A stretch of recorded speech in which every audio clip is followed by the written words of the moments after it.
What is up, Cupcakes? It's your boy Paperback Dan, and I'm here with Comic Connor today.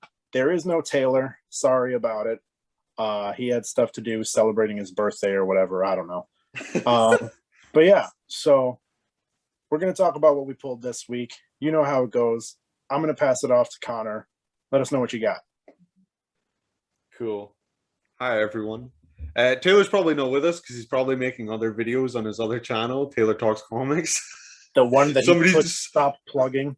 yeah, somebody's got to plug it for him. So this week, my haul. I'll start off with The Thing 1. The reason I bring that up is because, as you may have seen, I brought it up and had a discussion with Taylor in our video of his haul. So if you want to hear my thoughts on that one, check that video out. Just quickly though, I did enjoy it. I thought it was pretty awesome. It's probably higher up on my list of my good reads this week. So you're not ranking them this week like you normally do? No, I'll rank it at the end. I think I'll slot that one where I think it would be in my. Fair enough. Fair enough. I'll ask my questions about it at that point then. Okay, cool. So it's kind of like a joint bottom this week because I couldn't decide between the two, but they're kind of predictable. So the first one is Black Manta 3 of 6. I keep going with this series. I mean, you said you were going to commit to it because it's only 6 issues. Yeah, the thing is now it said Prelude to Aquaman, which I'm like, well, god damn it, now I have to read the whole thing because I'm collecting Aquaman as well. It's okay, like it's more of the same, like what I've said before. It's just it's really random. I feel like stuff needs to be brought together. There's just a lot of plot points, and they all seem quite separate. This issue did bring some of them together, and the ending did get me more interested because there's like the introduction of a character that is kind of like it's a cliche, but it was pretty cool. So I am kind of interested in the next issue, but it's not the most gripping series. It's just kind of there right now. But I really like Black Manta, and I'm enjoying the Aquaman series now. So I'm hoping that this kind of builds up to something cool. But that was like one of my bottom ones. The other one would be really predictable as well, in the sense that it is one that I constantly complain about right now. Spider-Man. Yeah, like this series, right? This Amazing Spider-Man. It really hooked me in the first issue. And it's just been downhill since. It's tanking so hard now. So this was the final part of a two-part arc, 2-issue arc to do a Morbius, and what a waste of a character. It's just like it does nothing. If anything, right? I'll show you because it's not a spoiler. So it teases at the end 2 issues. So the next issue has Craven, and then the issue there's like a spin-off. They're doing this point 1, so this is issue 78. So the next issue that comes out is a 78 point Bay, and that's to do with I think they're called the Daughters of the Dragon. It's Colleen Wing and Misty Knight. Yeah. And this issue just felt like a major like kind of setup for that, but I wasn't overly interested in that. And like Morbius honestly just gets pawned off. It's like he's important the first half, and then it's just like, oh, I don't know what to do with him now. I'll just put him over here. You know? And yeah, and there's also, right, do you know the problem I had with the art recently, where the artist, it didn't match up? Yeah, the consistency was lacking. Yeah, so this issue, Sara Pichelli draws about 3/4 of it, and the final like 3-4 pages are drawn by a guy called Jim Toe. They did it again, like in the same issue. It doesn't look like him. Like so, like if I can find it quickly, look, see there, that's Ben Reilly. Okay, and then in the end of the issue, they've got him again. It's kind of hard, like. That's Ben Reilly. And I just don't think they look alike. Yeah, I mean, the hair at least looks the same. I know one of your, the color, I should say. Because I know one of your complaints was that the one had him with, like, blonde hair, the other one has brown hair. Yeah, I think the thing is, I know you're saying that, but I think they've done it, like, I genuinely think they've done it again. Because that picture of Ben Reilly, oh, he's blonder this week, but he's got brown sides. He's got brown sides. Yeah. And look at that.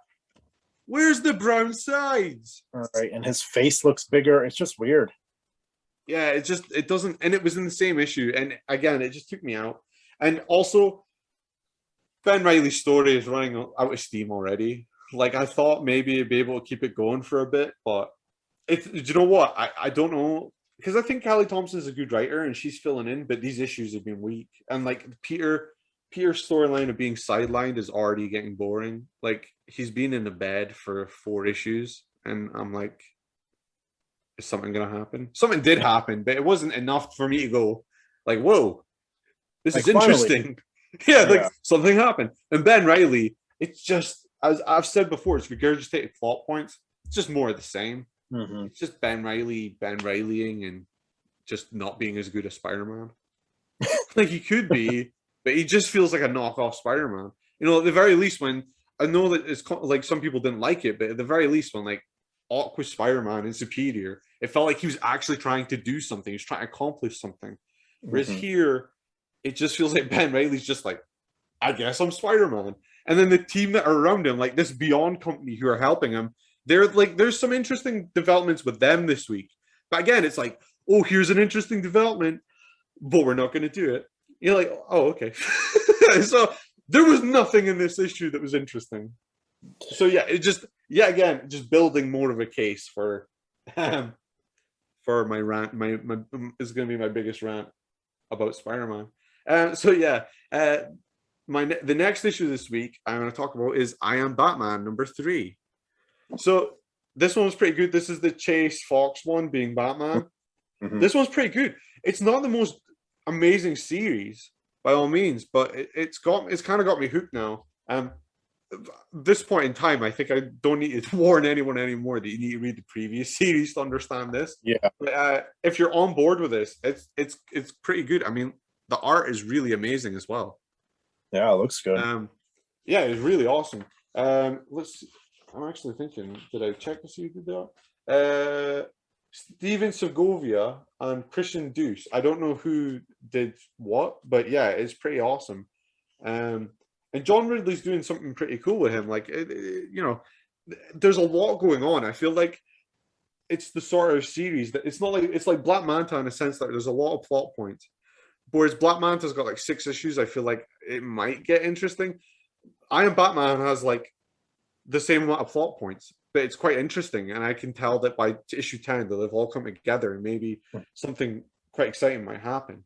Because right now, the character I think is quite compelling, but you know, it's still early days. And also because Batman's off the table as well, I'm really interested to see how that interaction goes down when Batman comes back. The biggest criticism I have of this issue is Fear State, right? Fear State's going on in Batman series right now. Everyone's tying into it. This is a Fear State tie-in. There's very little, if any, Fear State in this at all. Like, there's literally, like, if someone picked this up to be a completionist for Fear State, they'd be really annoyed because there's like nothing to do with Fear State in this. Damn, maybe that's why they did it, to try and get people to buy it anyway. And then what is? Yeah, is probably. It issue 3? It's issue 3. So maybe they're like, oh, if we get them to get this issue 3, maybe they'll go back and buy the first 2 as well, and then we'll hook them for another miniseries.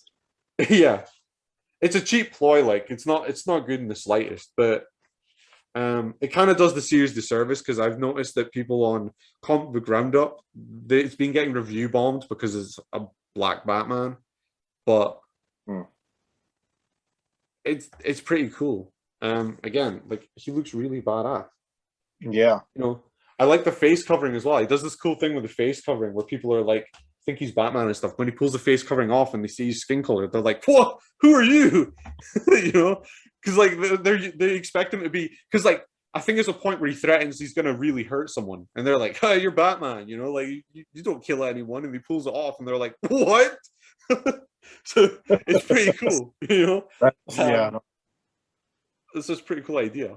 So yeah, that one good. We'll see where it goes, but right now it's good foundation being built. I think that's where I'd bring in the Thing. I think the Thing would probably come in here because it is a good read. And some of the art, as I say, is magnificent. I mean, like, yeah, I'm just gonna show it. Taylor showed this in the other videos, so I'm gonna show it. But like, I mean, some of the art is Oh incredible yeah, for this. I thought that was really cool. Yeah, that's what sold me on it, was when I saw that picture. The art is very old school.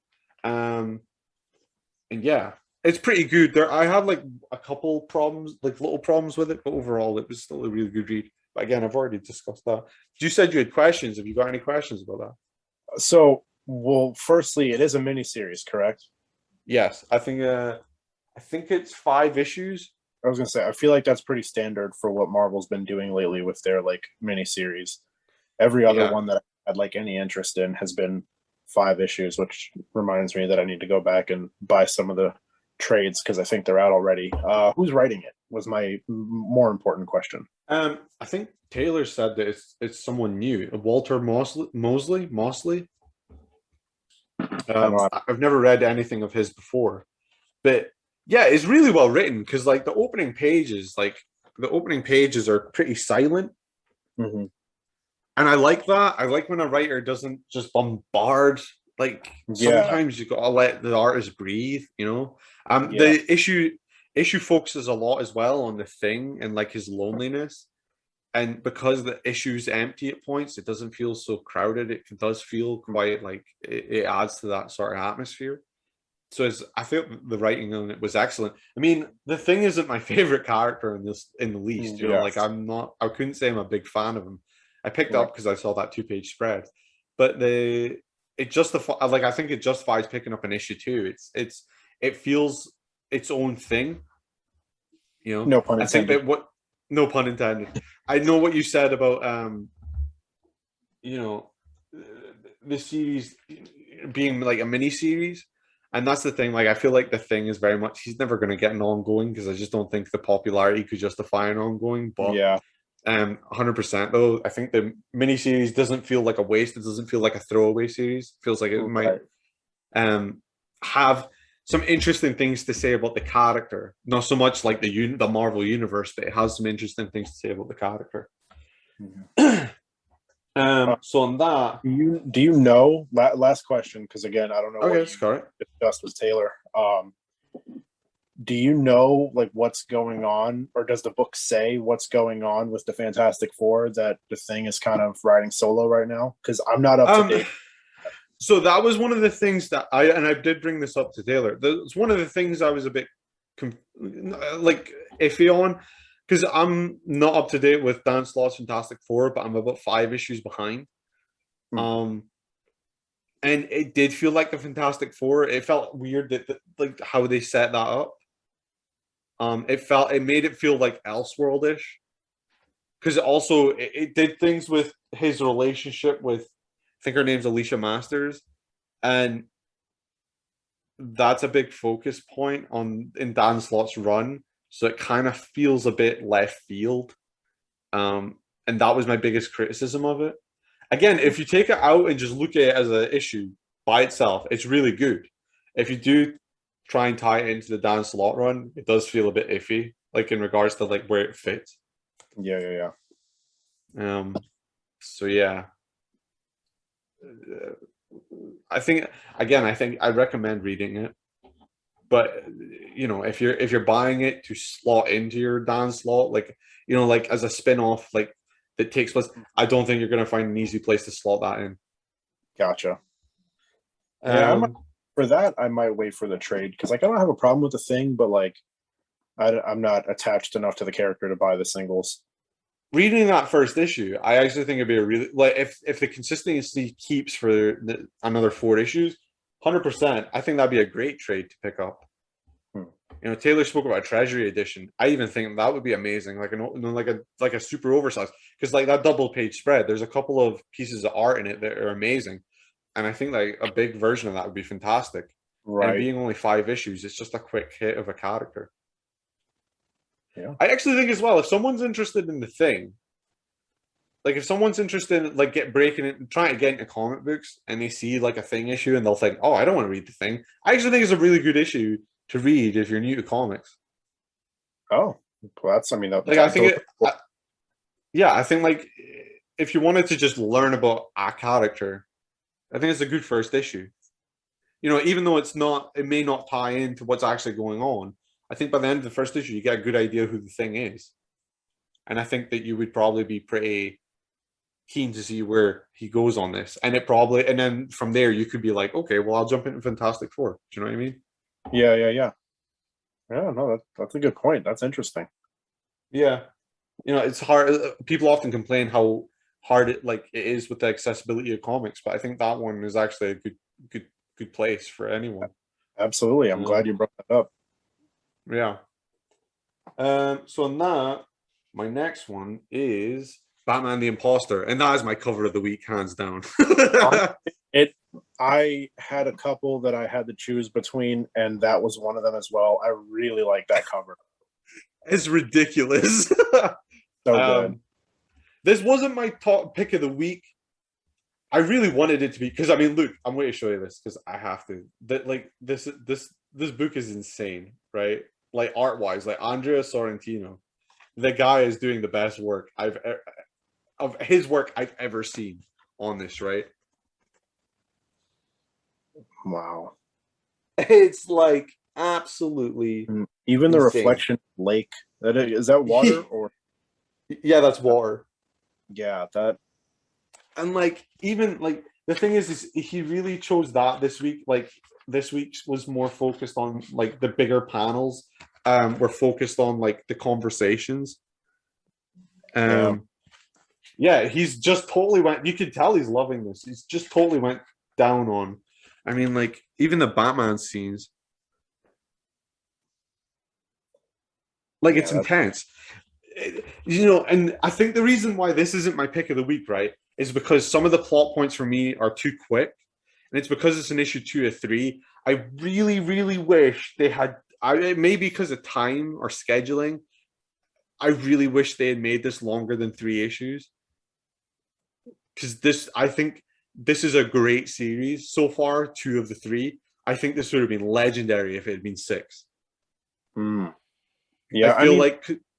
Personally, I think, like, without having read any of that, I think that 3 issues is way too short for any miniseries that is like building on something that's already well established. Because you can absolutely tell a story in 3 issues, but for it to, like, I don't know, feel complete, especially with a new spin on it, like the premise of this book, I think you need more than 3 issues. I agree that 6 probably would have been ideal, especially since so many of these other miniseries that DC is doing are 6 issues.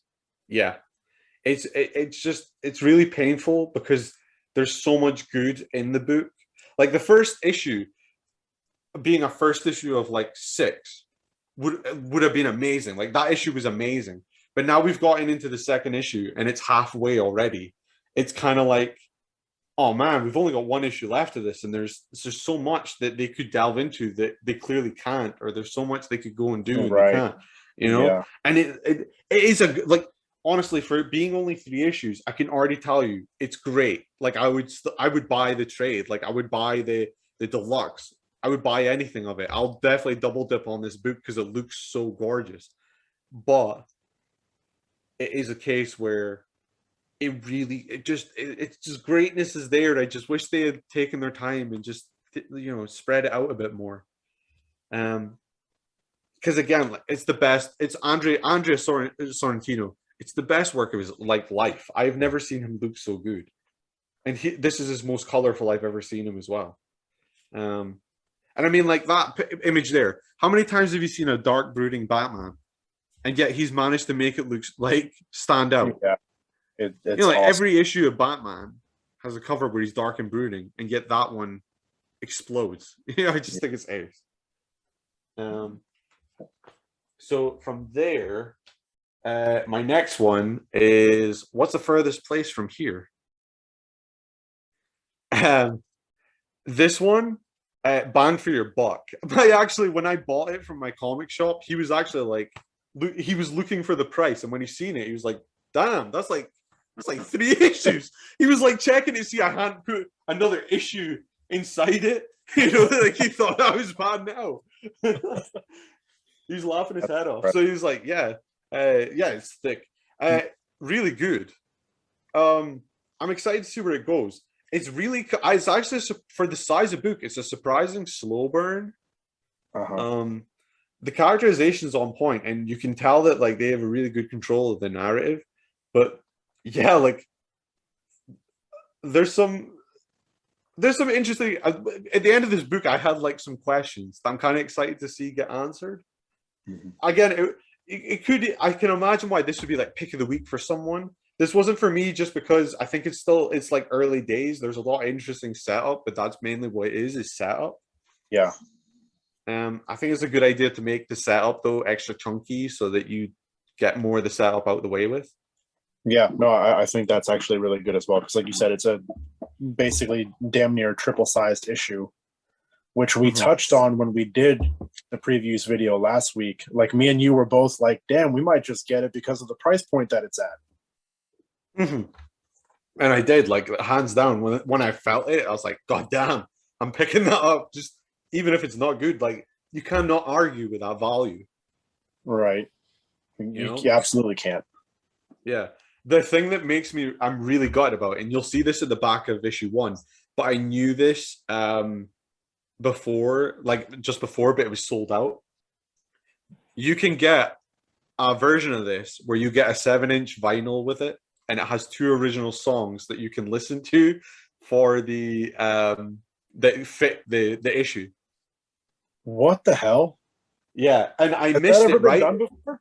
No, and this is me and Taylor talk about this all the time. One of the biggest things we think is lacking in comics is like the musical aspect. We feel like you could surround the comic with some music, and no one ever does. Yeah, that blew my mind. Now here's a tip for everyone, okay? Because obviously I'm in the UK, so it might be different. I looked in Forbidden Planet over here, have a second printing with that 7-inch vinyl in February. So I'm pre-ordering the heck out of that. And also I believe that it's happening with every issue. That every issue is gonna have there's gonna be a deluxe version of the single issue that has a 7-inch vinyl that has 2 original songs that match that issue. All the way up to issue 7. Wow. I know. I was like, that's mental. Yeah, no, that's absolutely insane. And the vinyl, the way that it's designed is really cool. It's the artist, and it's I think look, that's what it looks like. Damn, that's so cool. Like I don't even have access to like a record player, but like oh god, the idea behind it is cool. Yeah, like I have one, so I would happily sit and play it and stuff. But I think even if I didn't have a record player, I would want it because that's such a cool concept. I would want other people to try and do stuff like that. Yeah, absolutely. And also, that's a really cool collector's item. Like the thing is, that thing's sold out. I looked everywhere earlier, and it's completely sold out. So if you don't get that second printing, you're never getting that. That's such a cool collector's item to get. Yeah, I might have to look into that too. I don't know if I'll get it, but at the very least, I have to look. Yeah. Well, so as I say, I've pre-ordered the second printing in February. So I don't know where's worth looking. Dan, if you see it, you can maybe post it on Cupcakes Facebook group. Join that if you get the time. Point. Yeah, and wait a little, do a little segue. Yeah. So yeah, like that issue was awesome. Vinyl, 7-inch vinyl, awesome. I'm looking forward to the future with that series.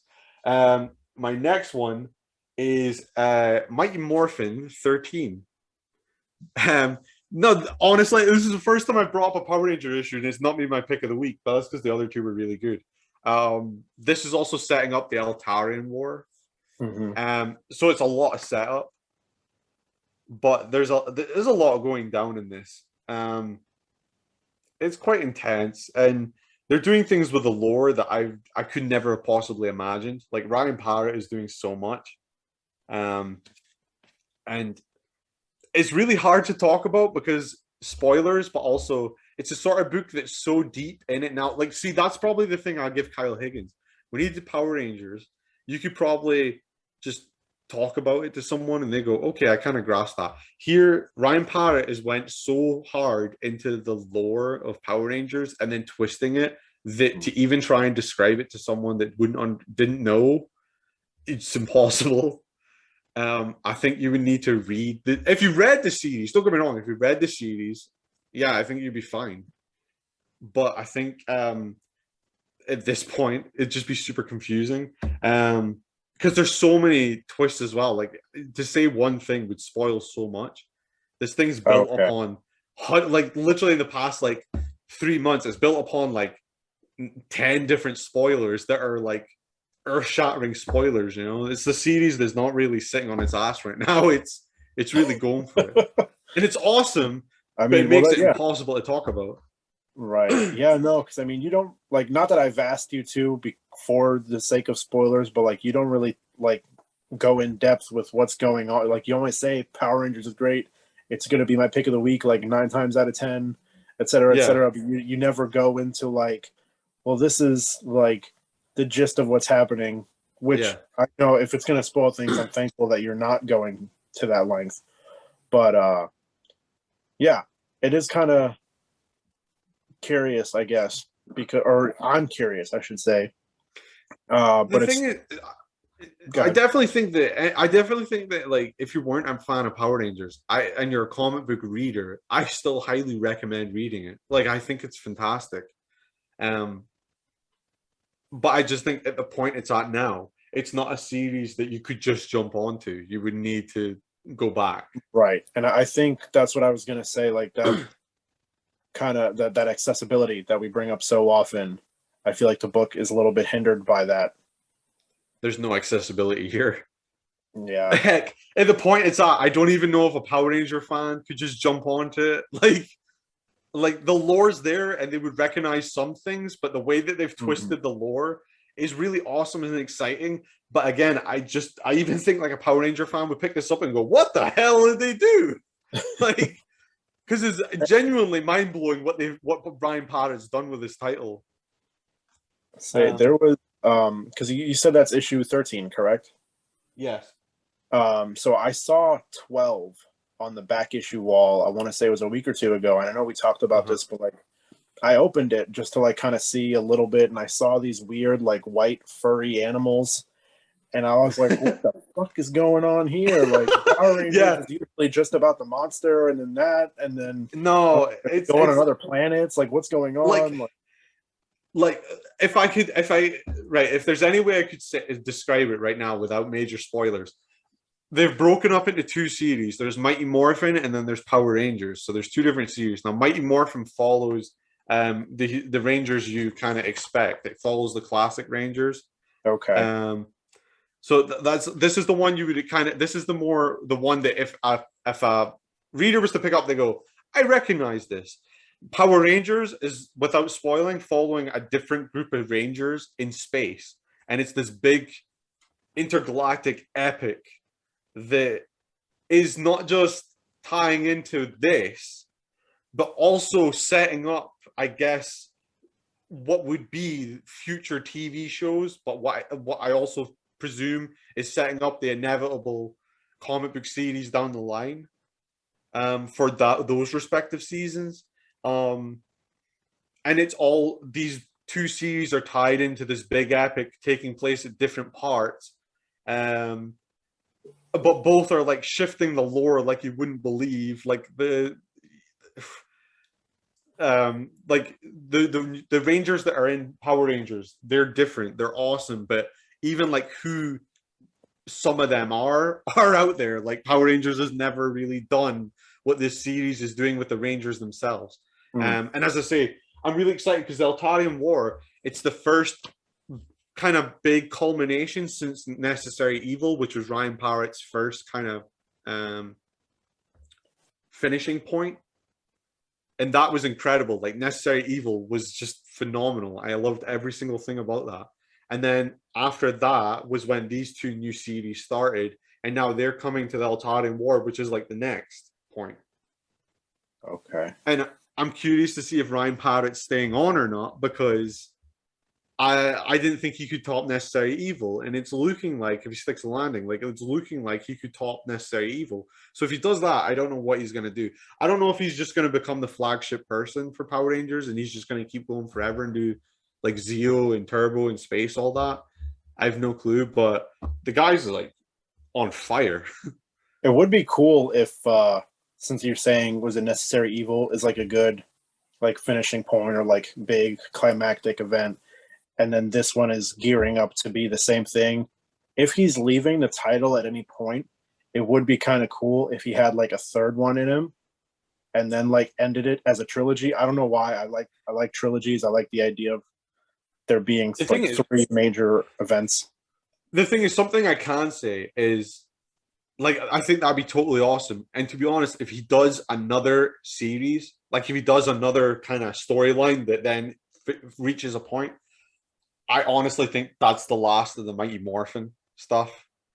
So that's where like you kind of get me excited thinking about it, because if he does a trilogy, I honestly feel like his third and final story would be the culmination of the Mighty Morphin storyline, which Okay. these have been epic. So I can't imagine how epic he could make that. Right.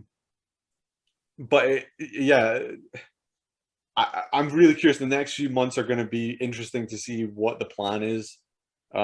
Again, with Ryan Padgett and what's going on there, if he's staying on afterwards, or if, because I don't know who you get to follow up this.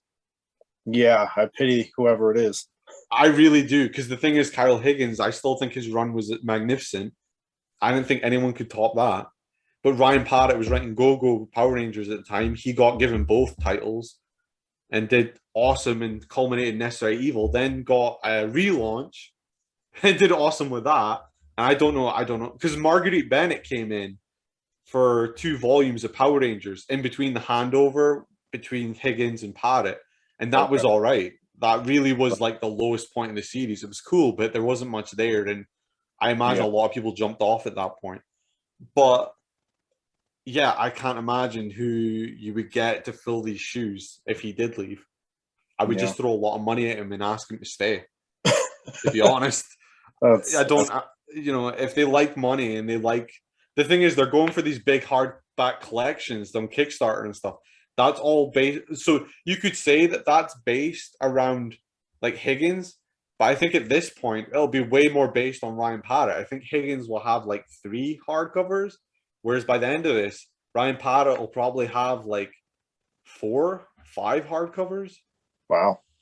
Because he's going to have the 2 for Necessary Evil, and then you'll have the 2. I think you'll have 2 for his current part, and then if he does, like as you say, a trilogy, he does another. I'm sure that would be another 2, so he would do 6 in total, whereas Higgins did 3.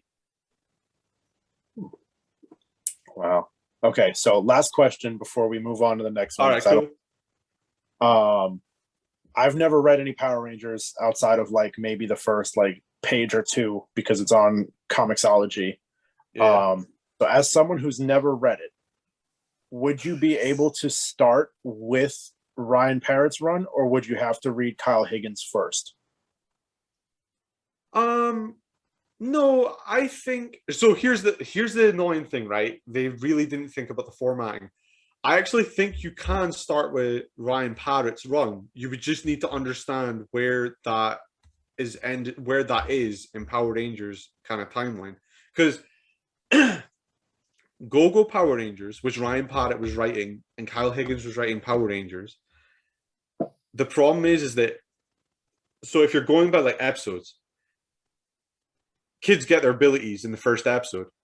Ryan Padgett's Go-Go Power Rangers starts the minute that episode is done. Starts from like day 2 of them getting their powers. And the first kind of arc of Go-Go finishes right before Green with Evil, when Tommy gets the Green Ranger powers, right? Then Mighty Morphin, its first issue starts right after Green with Evil. So there's actually a way you can read these comic books in a complete straight line. And you could actually fill the gaps with like a specific arc in the TV show. So does Go-Go, like, does it start technically as like a prequel almost to the main Power Rangers book? Yeah, because Power Rangers, I think, was probably about issue 15 when Go-Go starts. And that was kind of refreshing, because at that point, Mighty Morphin was in this, like, Higgins was building up to Shattered Grid, and it was this big event, and it was like, cool. And at that point, I was like, oh, I really wish we could go back to, like, the like villain of a week because I felt like we're missing some character moments. But then Ryan Parrott got Go-Go, and as I say, that took you to like day 2 of them being Power Rangers, and that's really awesome because I'm just going to tell you because it might pitch it to you. Like everyone always says, like, okay, so they got their abilities. Why didn't they just go and take like Rita on? Why didn't they like? Why did they wait? They don't wait. In issue 2, in the first issue of Go-Go, they literally go to Rita's day 2 palace on the moon, day 2 of them having their abilities, and just storm it, and it's amazing because they're out with their depth. But also, you got like Jason the Red Ranger surrounded by putties and stuff, and like they're so completely surrounded, but they just keep fighting, and it's amazing. And I remember thinking, "Holy crap, I'm on board with this. This is awesome," you know. And like, and yeah, like, I mean, by all means, if anyone follows the Cupcake Facebook group, I could always write like a reading list because it's actually it wouldn't be hard. But going back to the original point, Ryan Parrott's run. If you're going from like Necessary Evil, yeah, you could read it without reading Kyle Higgins' run. You just need to know where that is in the show. Because like that was coming to the end of Jason, Trini, and Zach's time as Black, Red, and Yellow Ranger. But you could read it. You could read it. Okay. It would probably get you more interested to read Higgins' run though, and Parrott's first arc of Go-Go. Gotcha. Okay. I mean, that's good to know. It sounds convoluted, but when you read it, it isn't. But it sounds convoluted. So right, I'm done with my final 2 issues, right? And these 2 were really hard to pick of the week. But one of them won. So I'll tell you that that's the next one. This one though, this one that was seriously a contender for it was Action Comics number 1036. So is this the first one like where Superman and Authority like continue into Action Comics? Is this where yeah. Okay. Yeah, this is them like arriving on Warworld. This is the mission. The mission has begun. And nice. I loved it. Like it is really ominous, even right from the start. Like when they arrive, I don't know what was different about it. Like the art, like they were all sitting preparing and stuff, doing their own thing, and Superman's just kind of looking out. And then when they arrive, he's like, "Okay, we're here." And it was just like a game plan, you know, like they're looking at the world and stuff. And it was just like this just felt epic. It just felt like, you know, the real deal. And I mean, it's serious. Like it's only a small glimpse into it, but I mean, like, look, I don't know if it does it justice, but like, like it didn't shy. It just went straight in as to why they're dealing with this. And I've seen a couple complaints about like Superman in the Authority stuff hasn't matched the Superman in like Son of Kal-El, like the Superman title. But that's explained in this, and it's brilliant because it's actually one of the twists in this, and it just sets the stakes so high. And like again, like the art, I think the art. Who is it? This drawing at this time, because it's Philip Kennedy Johnson's now taken over this sort of epic, but it's Daniel Sampier that's doing the art, and he draws such a great Superman. Yeah, no, that looks good. And the thing is like, see that image? It's amazing. I can't tell you because I'll spoil it, but this image is amazing because it kind of almost the imagery plays a part in what goes down in the issue. But yeah, as a chapter 1 for this kind of ongoing saga, I'm like, yeah, I'm very here for it. I'm very excited to see where it goes, and yeah, like it's the real deal. Obviously all the hoopla about, oh, is Superman gonna die? They're getting rid of Superman. Honestly, I don't care. I think I'm feeling the stakes because I think he could die. I know that in 2 years' time he'll probably come back and be Superman again, but in the moment, I don't know that's gonna happen. And to be honest, it's really fun not being sure if he's gonna die or not. And this team that he has following him, they don't have the experience, but also there's not the normal team. It's not like the Justice League. It's this really weird and random team. And they're cocking it as well. They're like, what the hell's going on? Like, it was a really good first piece of the puzzle for this big epic.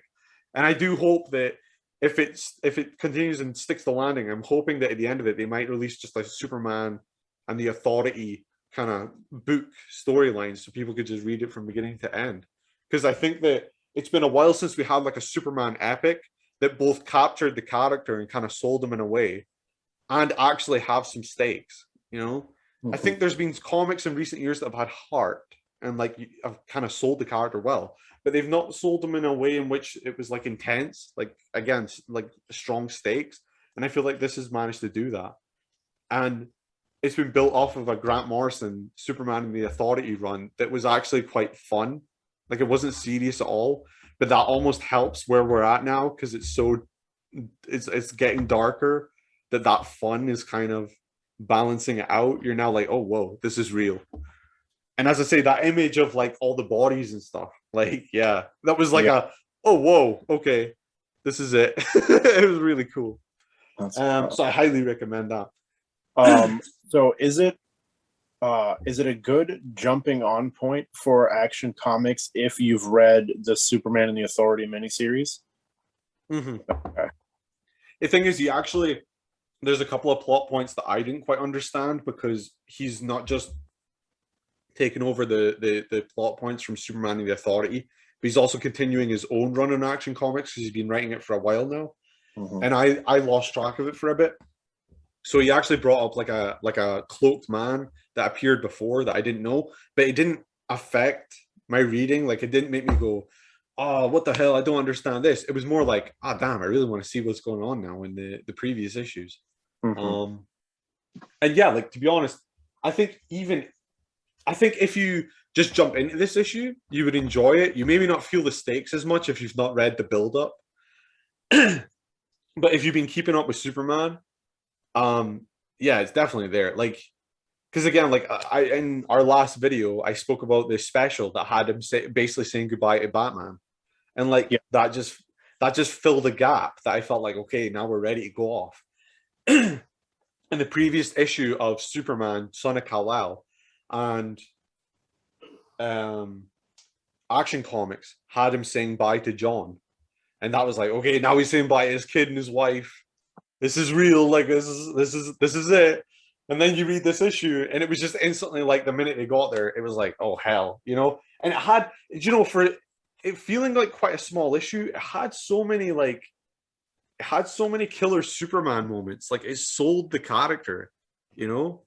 Like there's just some in like small character moments, you know, like maybe like there's a bit where like he sees, because Warworld, there's like prisoners on the outside of it and they're kind of like hanging, and like there's tons of them, and he takes one off and he takes like their stuff off and he kind of frees them. They're gone, they're dead, but he takes them, and all the Authority, this new group, they're like, why is he doing that? What's the point?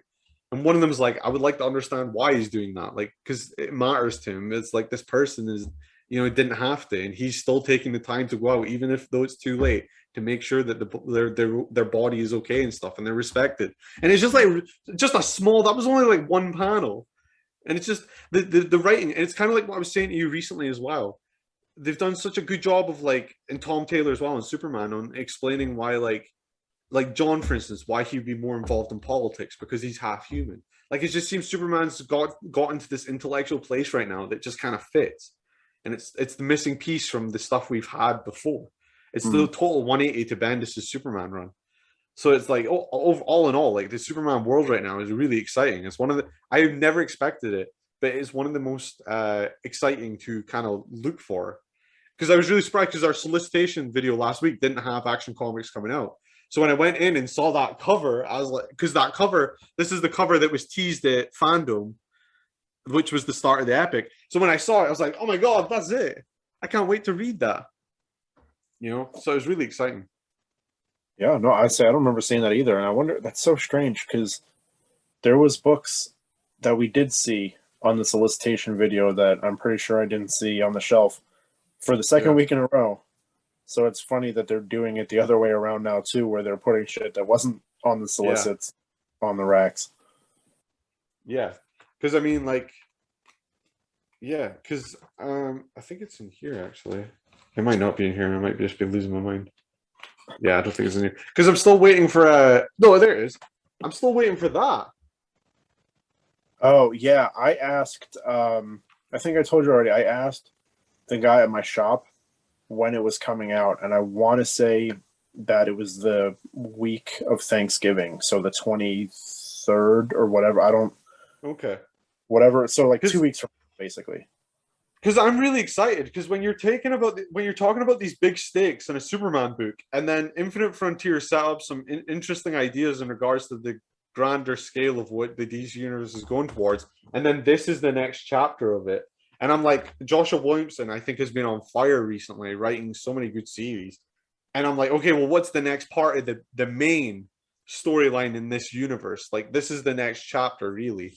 And I'm just really excited to see where everything is going. And then I'm talking about Joshua Williamson. His Batman run is also starting, I think, in December. So the man is just right, like his pencil. He must be like, hands burning. What amount of writing he's doing, But yeah, so that's awesome. I highly recommend that. My pick of the week, though, hands down, couldn't believe it was so good, was Venom. Wow. Okay. Yeah, that really surprised me. I didn't expect to love it as much because like Donny Cates' run I really loved, but Donny Cates' run was like good, but then I felt like it kind of middled towards the end. Not like it was bad. It's still way better than a lot like other people's. Donny Cates' run had been so good that other people's good was it's like mediocre. Do you know what I mean? And I felt like King of Black had that problem where it was just another Marvel event. I just feel like Marvel events are always like, they're always the same template. You just swap out Hydra for symbiotes. You swap out symbiotes for giant monsters. You swap out, it's just always the same. And I think that's what hurt it. But the overall run was really good. But this was like something else. This, I thought, was interesting. It was dynamic. It was kind of creepy. There was some foreboding for the future. There was a crazy ending. Also, Brian Hitch is an artist that sometimes I think his art looks a little lazy, especially in recent years. Like he did the Ultimates and that was awesome, but in recent years I thought he's a bit lazy. I gotta give him credit. I thought this issue was amazing for art. Sometimes maybe he kind of fell into that sort of that habit, but the writing was so on point as well that I didn't even really acknowledge like any sort of mistakes or whatever. I just was really involved with the book. It is a bit confusing to begin with, but because I had to look through it twice because I was like, wait, what was that? But I had to go back, but it eventually kind of fell in each other, and I was like, oh, I get what's going on now.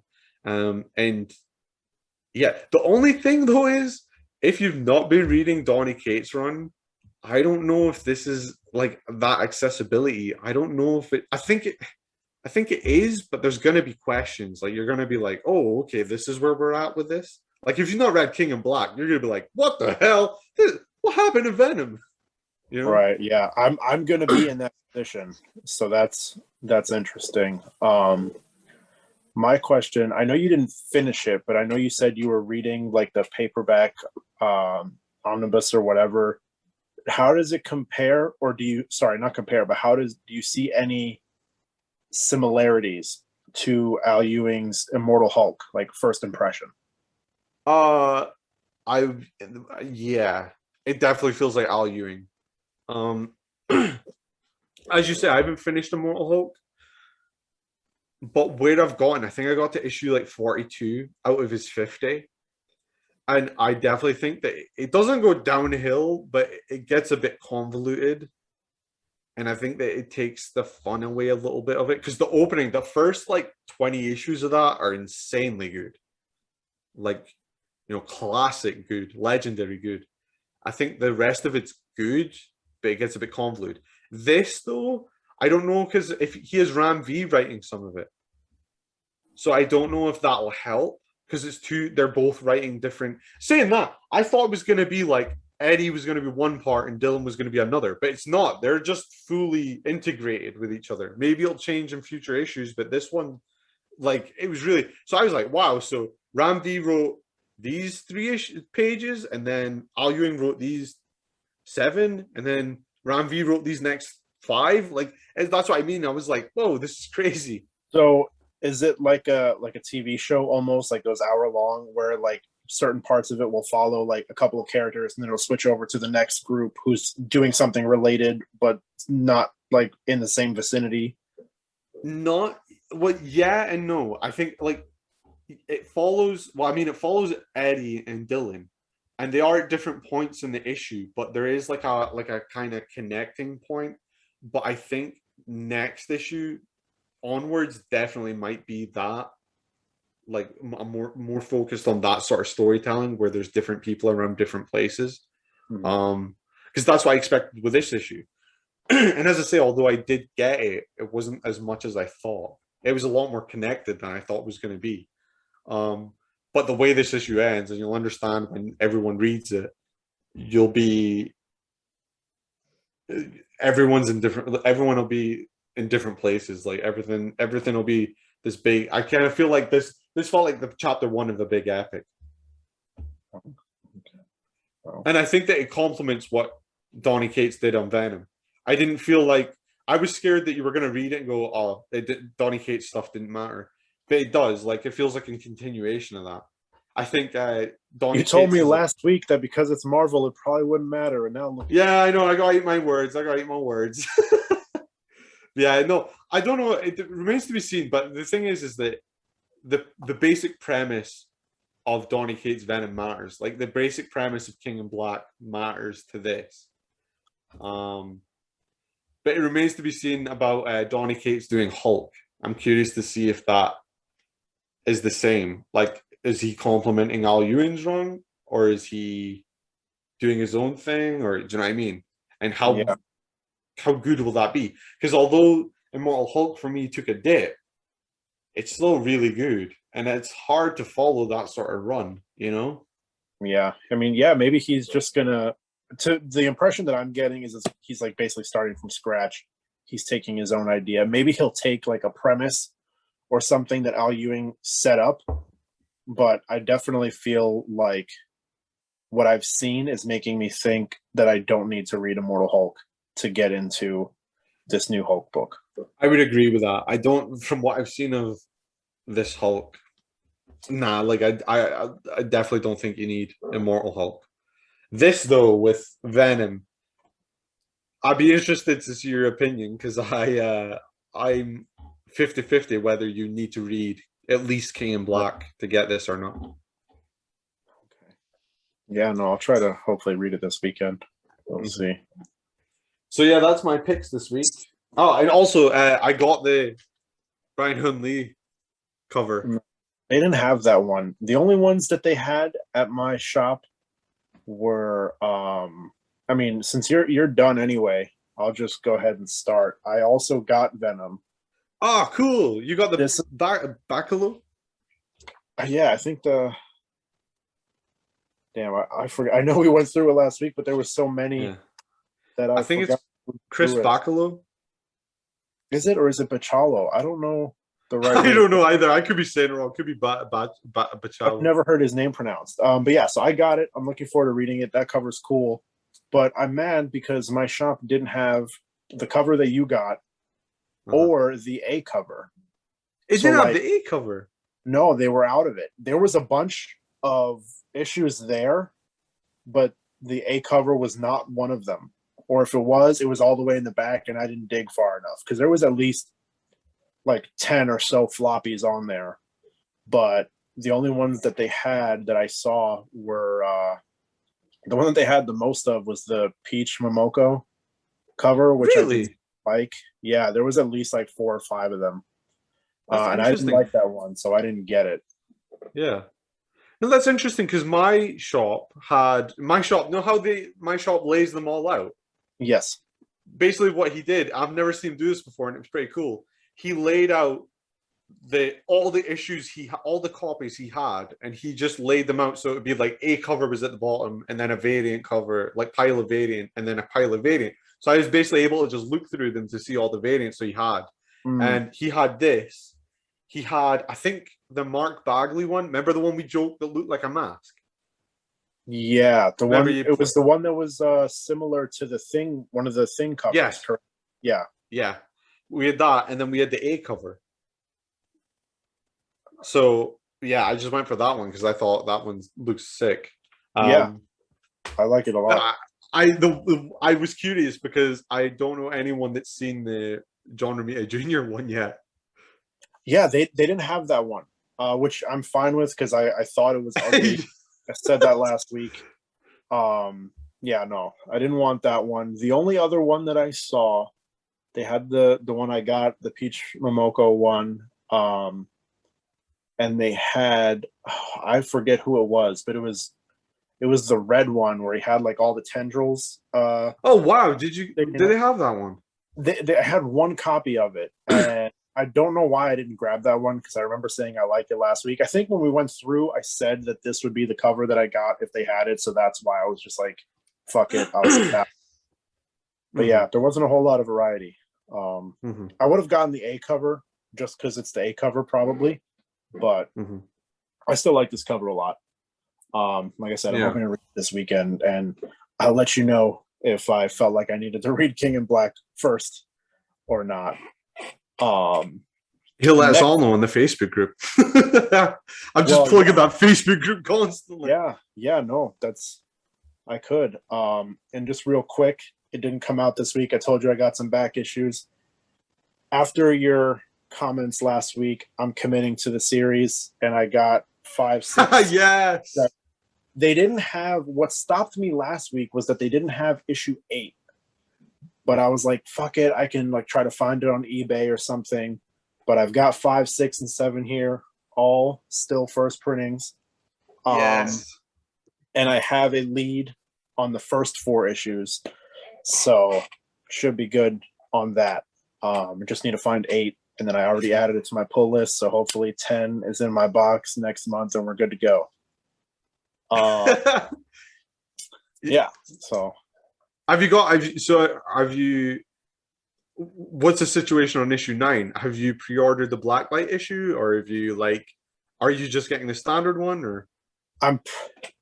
I think I missed the cutoff possibly. Like I told him to add was it issue 10 that has the Blacklight? Yeah. No, issue 9. It's I think it's November 24th or 5th it comes out. Is it? Wait, no, now I'm confused. So what? The thing is, you might still, even if you haven't, I think you might still have time to pre-order that. Because I only pre-ordered it recently. Oh no, this is the issue that I bought last week. This one's 9. So it's issue 10 that has the Blacklight. Oh yeah, I'm wrong then. I'm throwing you for a loop. I'm glad I still had the pile from last week accessible. Yeah, so I told him to add it to my pull list. I don't know if that means that they're gonna have enough Blacklight copies. I won't be surprised if they don't. Yeah. I guess we're just gonna see what happens. If I don't get it, I'm not gonna be too upset. But it would be cool. That's part of the reason that I asked them to put it in. It would be funny if you and me, who have read it since it first started, I'm definitely not getting, although I ordered it online, I'm not getting it it'll take like a week to get delivered in. Because they only send it once it comes out. It'll be funny if we do one of these videos and Taylor comes on with a Blacklight issue, having never bloody read a single issue of it. Yeah. And the two of us miss out on that. And he's gonna go on about I haven't read it yet, but I'm a sucker for Blacklight, whatever. I'm meaning to read it. I'll try to get the first book on Hoopla or whatever. That's how it's gonna go. Pretty much. But yeah, so I'm fully committed to Radiant Black. I don't care that I've double dipped a bit because I started reading it digitally. I'm in. I did the same, to be fair. Fault. Sorry. I mean, it's fine. It's fine, but you better be right. I hope I am now. Jeez. No pressure. No pressure. Go for Kyle Higgins if it's crap. Next, I got this as well. What is it? Same cover. What's the place from here? Yeah. The reason I couldn't remember, because I had asked you, what was that book that we were talking about in the solicit video? The cover that they had in the front was is it Bendis, the pig mask face thing? It was that one. So I didn't remember it being the same book because this is the cover that I remembered when we were talking about it. I was like, oh, okay, And I mostly got it because, again, the bang for your buck. When I picked it up, I was like, this definitely feels like at least 2.5 issues. Yeah. So yeah, and because of how well was it, Four Kids Walk Into a Bank? Is that what it's called? Yeah. Because of how Five kids? that's I'm not been sure. received. Yeah. Same team. I'm like, what's one massively oversized issue at a good price? Like, I'm willing to bite the bullet on that one. I Yeah. didn't get to the video though, but I'm looking forward to it. What I did, I only got 2 other issues. What I did read, this was the other oversized issue that I bought, which led to a very expensive week for me, but it's fun. Comics are cool. Was Phenom X. I looked at this. I looked at that. Yeah, so I got it. And this is also like a double-sized issue. It's pretty thick. It's not quite as big as What's the Furthest Place from Here, but like it's damn close. So despite the $6.99 cover price, it being a double-sized issue kind of makes it a little more okay. I don't think that moving forward it is going to be double-sized because those prices are like a regular or like a more standard cover price. I think it's like $4 moving forward. It's only a 5-issue miniseries. I read it. I thought the cover was cool. I remember we talked about last week how McFarlane did the variant cover. And they had that one in my shop, and that's the one that they had like in front. And I was like, this is cool, but the A cover is what caught my eye to begin with. So I feel like that's the one. Yeah, like but I enjoyed it. It certain parts of it felt a little preachy. But I enjoyed it. The whole, like, the premise of it essentially is this guy gets, it's kind of stereotypical or cliche, I guess is a better word. This guy gets some experiments done on him. Somebody gives him some like little super pill or something, and he gets these powers. And the government is trying to get him to work for them. And I don't want to give anything else away, but I enjoyed it. There's a lot of setup. The first few pages, I think it's like 3 or 4, start in like a fast forward mode where it's like, okay, this is what's happening currently, and then like this big thing is about to happen, and it's one of those like, I bet you're wondering how I got here situation. And then it rewinds, and then like, and you're like, fuck no. I know. I was just like, damn, like I wanted to see what's about to happen. Like I'm already like, because like in the first like panel it's literally the second panel of the book, the dude gets thrown into a fucking car from who knows how far away. So you're like in it. Like you're like, okay, like I want to see where this goes. And then as soon as something's about to happen, it rewinds. And there is some narration in there, so like he kind of breaks the fourth wall, but not like in the Deadpool way. It's like when he's narrating is when he's breaking the fourth wall, but like when he's actually like, he's never depicted breaking the first wall on panel, if that makes sense. But yeah, it's enjoyable. I didn't add it to my pull list because I didn't know what to expect. I mean, John Leguizamo wrote it. So like, I've never heard of him writing a book before, so I didn't know what to expect. I flicked through it, and yeah, like it does look like him. Like the main character looks like him. And I questioned it, but in the very back, like he's right there. So I was like, okay, so he did write this. Okay, like I'm not imagining it's not a cool like this, just like his brother or something. Like it's him. But yeah, I'm gonna add it to my pull list. So especially being only 5 issues, I enjoyed it. I do recommend it if you were moderately curious about it, and it's a double-sized issue. But yeah, and this one everybody should see coming at this point. This was my pick of the week, even though I'm very biased. I bought both covers of. Of course, how could I forget? Right. Well, I had forgotten that you had gotten Venom. Like I was waiting. I was like, "What's his top pick of the week?" And then when you mentioned Venom, I'm like, "That's like the only one that I knew he picked," and I forgot about it completely.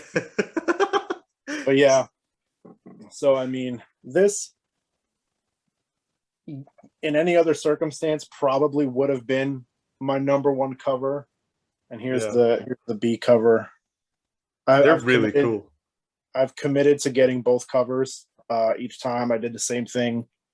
The first issue for Volume 2, which I did a review for Volume 1, and you can see both covers in the video that I did reviewing Volume 1. But yeah, I've committed to getting both covers, and in any other situation, this specific one, the A cover, probably would have been my cover of the week, but I figured I was being biased, so I do have another cover of the week. But yeah, No One Left to Fight 2 is fucking awesome. That's only issue 2. And I guess you could say, like, I reached out to Aubrey Sitterson on Twitter, and he said that, because the solicits gave me no information on this, but he said that it's going to be another 5-issue, like, mini, like the first one was, essentially. Which is kind of a bummer, because, like, it might be another year before part 3 comes out, if there is a part 3. But yeah, it's so good. I read it digitally because like I said, I'm committed to the series, the franchise, the whatever. I want to make sure that he keeps making all these books, so I'm just gonna throw my fucking money at him. And not a whole lot happened in this particular episode or issue, but the book is such a treat to look at. I can't get over it. Like, especially reading it digitally with, like, the backlight behind the screen, everything just pops. It's so fucking colorful. Like, I thought I was watching, like, a cartoon almost. It's just incredible. And the art just gets better and better. I was on the fence, and I know that I've said it's like, oh, it might be my favorite art in a book ever. It is. There's no, it's crossed that threshold. I've never looked at a book like, when's the last time you've looked at, like, a panel or a page in a book and just, like, smiled because you're like, holy fuck, this art is so good? Like, how often does that happen? I don't think it's ever happened for me. Yeah. You know, like, I mean, don't get me wrong, like, I've been blown away by art before, but like this, I was like I feel like looking at it was like giving me serotonin. Whereas like, in other situations, it's just like, yeah, no, this art's pretty fucking awesome. This is like a whole nother level. I love it. And I strongly recommend it.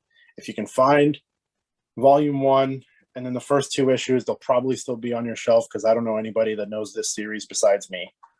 Do yourself. Do you think it'll continue after this? Do you think there'll be like a number 3 and stuff? I do. I mean, in the interaction on Twitter that I had with him, I think it was last night or maybe the night before, he said, like, I want to make this series until, like, we, meaning him and the artist, are, and the characters, so everybody involved essentially, are old and gray. So I don't know how many different series he needs to make for that to happen. Yeah. But yeah, so he basically said, like, as long as people keep buying it, he's going to keep making it, which is great. Also feels like a little bit of a spoiler, but I guess the story could go in different directions since there's multiple characters. But yeah, so it's great. I can't recommend it enough. I just love looking at it. Yeah, it's what I love about comics. It's so funny because, like, what you were saying about my pick of the week, like Venom, you knew that I picked up Venom. I knew you were going to pick up that, but I forgot it. I was like, what was he going to pick? Yeah, no, and that's the last one that I got. Yeah, both issues that I read, I really enjoyed. I liked the world building, I guess, that's going on in Phenom X. I don't know how far it's going to get. Like I said, it's only 5 issues, so we'll see. But yeah, everything that I read from this week was good. And I mean, you're saying good things about Venom and What's the Furthest Place from Here. So I think I made some solid picks. Yeah, I think you got a good call. Yeah. And my cover for the week, again, didn't want to be like biased or whatever. Something that caught my eye was, and I'll put it over my face. I didn't last week, and I realized it like 2 hours after I uploaded it. It's one of those like moments where you're like half asleep, and then you're just like, wait a minute. Um, but yeah, so my cover for this week, I cheated a little bit because it was a tie, but because it's the same book, that's why I let it slide. Okay. Was Batman Urban Legends. I believe it was number 9. I did notice that. The I don't know which covers they were, but I'm assuming the main one that had all the like the blue lightning or energy or whatever, like Yeah, that's did the it one have the that signal? split down the middle. Yeah. Yeah, Yes. it was the signal, yeah. Yeah. I really like that one. It's very eye catching. But then the other cover, when I moved them and started going through them a little more, was the one with Azrael on it. And I think he looks awesome. And the picture that I took, it's a little bit dark, but I was like, both these covers are so good. I'm like, it's the same book. I'm just gonna cheat, and both of them are my covers for the week. The thing is, I saw that cover. I saw the cover with the signal on it. And I thought that like it was very close to like I was very close to picking it up. I didn't see the Azrael one, but he always looks amazing. I say I love his character design. I don't know when we talked about it before, but I first Hmm. got introduced to the character in Batman Arkham City, the video game, Hmm. and he looks fucking awesome in that. Yeah, And like I did a little more like digging, and I was like, damn, he's like never not looked cool. yeah. So yeah, but yeah, so that's all I got. That's everything for me. Um, I fucking love buying new comics on Wednesday. This is like doing these has like reinvigorated my love for comics and like going to the shop on a weekly basis. Yeah, I'd say I'm the same. One of the things I kind of I'm enjoying is like ranking them as to my enjoyment, and I'm also enjoying like pick of the weeks, like try to figure out what everyone's pick of the weeks is. Because if we do the solicitations, we have a rough idea of what each other's going to pick up, you know. Yeah, exactly. So Yeah. it's kind of fun, unless Um, Taylor spoils it. well, yeah, but we don't have to talk about that. Um, but yeah, and just a reminder, there probably won't be a solicit video this week because previews is down. I don't know what the deal is, but if we don't get to one, we tried. We're going in blind. Yeah, because I checked previews multiple times the last couple of days, and I'm just like, why is it not working? Like, Yeah. what the hell's going on? I want to, like, not even so much for the video. I just wanted to know what was going on so that I could figure out what I was going to pick up or what I could get excited about. And it's just like, it's not there. And but it happens. So yeah, with that said, I think we're going to close this out. I'm Paperback Dan. That's Comic Connor. And remember to like, subscribe, hit the notification bell if that's your thing. And we're also on Facebook, like we've plugged at least 3 times, I feel like. Yeah, I've done a good Cupcakes, job of that tonight. yes. Cupcakes Comic Review on Facebook. And we're also on Twitter and Instagram. I'll put those handles in the description. And Comment below and if there's any series you picked up or anything we should have looked at that we missed, or you know what you're enjoying. Seriously, let us know what you like. yeah, no, absolutely. I've been saying it the last couple of weeks, and shame on me for not remembering to say it this time. But that's fine. I'm glad you got my back. Yeah, so we will see you guys next week. Peace.